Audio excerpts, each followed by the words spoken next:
بنائی ہے جن کو مذاکرات کا فل مینڈیٹ حاصل ہے، تو وہ انشاءاللہ جو مذاکرات کرے گی پیش رفت ہوگی ہم آپ سے شیئر کریں گے۔ میڈم سے پیچھے ہٹیں گے میڈم یہ بتا دیں کہ کون سا جوڈیشل کمیشن؟ 9 مئی کے حوالے سے نہیں کیسے ہم ہٹ سکتے ہیں؟ دیکھیں چاہے یہ 26 نومبر کو یہاں پہ نہایت معصوم لوگوں کے اوپر گولی چلائی گئی، چاہے 8 فروری کو الیکشن چوری ہوا، یا جو انسانی حقوق کی پامالی ہو رہی ہے، اور یا 9 مئی کے واقعے پر جو ہم نے جوڈیشل کمیشن کی ہم لوگوں نے ڈیمانڈ کی ہے، یہ تو سارے ٹیبل پہ ہوں گی۔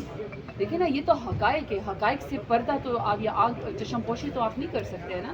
یہ جب آپ ٹیبل ٹاک کریں گے، مذاکرات کریں گے، تو ان تمام چیزوں کے اوپر جو ہے وہ بات ہوگی نا۔ یہ تو نہیں ہو سکتا کہ ہم ان چیزوں کو پس پش ڈال دیں، یہ ساری باتیں وہاں پہ ڈسکس ہوں گی۔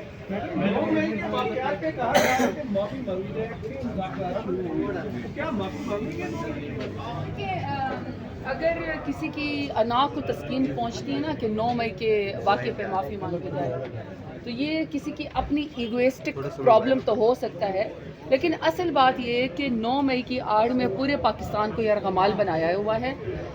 اگر اصل حقائق ہیں، اصل فوٹیج ہیں، اصل ان کے پاس شواہد ہے، تو ان شواہد کی بنا پر 1.5 سال سے لوگوں کی جو ضمانتیں نہیں ہو رہی، فیصلے کیوں نہیں ہو رہے؟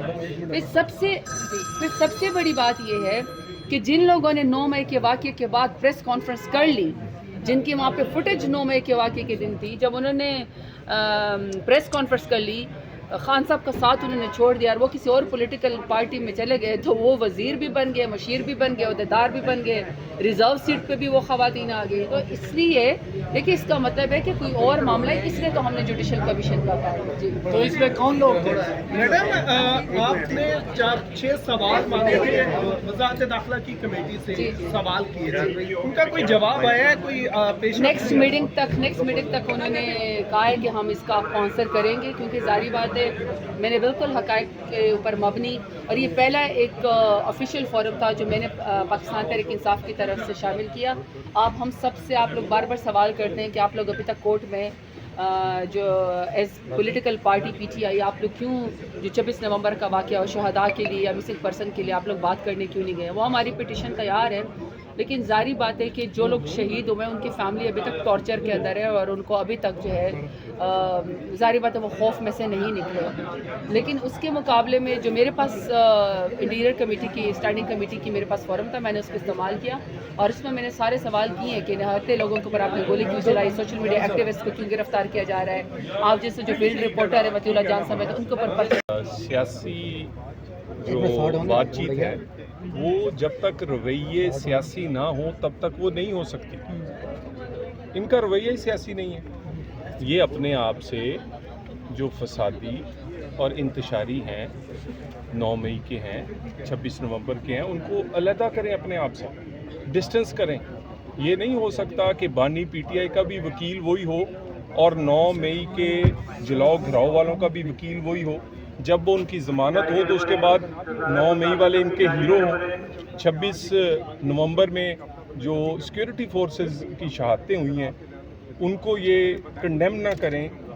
تو میرا نہیں خیال کہ اس طرح کے رویے کے ساتھ کوئی مذاکرات کسی نتیجہ خیز ہو سکتے ہیں۔ سیاسی رویہ اپنائیں، سیاسی جماعت بنیں، وہ اس کے بغیر یہ مذاکرات ہوں بھی تو کامیاب نہیں ہو سکتے۔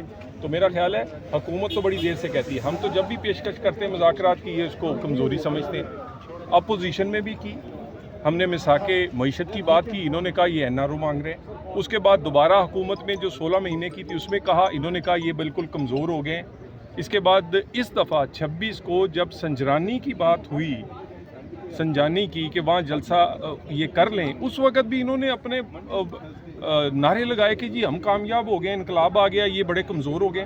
تو بات یہ ہے کہ ہم پاکستان میں جو پولیٹیکل سٹیبلٹی ہے اس کو کسی صورت نہیں گنوانے دیں گے۔ اسی سے غریب کا روٹی اور پاکستان کی اکانومی جڑی ہوئی ہے۔ اور دوسری بات، اگر اس وقت مذاکرات کا جھانسا دے کر یہ جنرل فیض کا کے ساتھ جو گٹھ جوڑ تھا اس سے بچنا چاہتے ہیں تو یہ جھانسا میں ہم نہیں آئیں گے۔ لیکن کیا واقعی جھانسا ہے یا کہ زبانی جمع کرتے ہیں؟ دیکھیں جھانسا، آپ ان کا رویہ دیکھ لیں، یہ تو اس پارلیمنٹ کو مانتے ہی نہیں تھے، یہ تو کہتے تھے یہ جعلی ہے،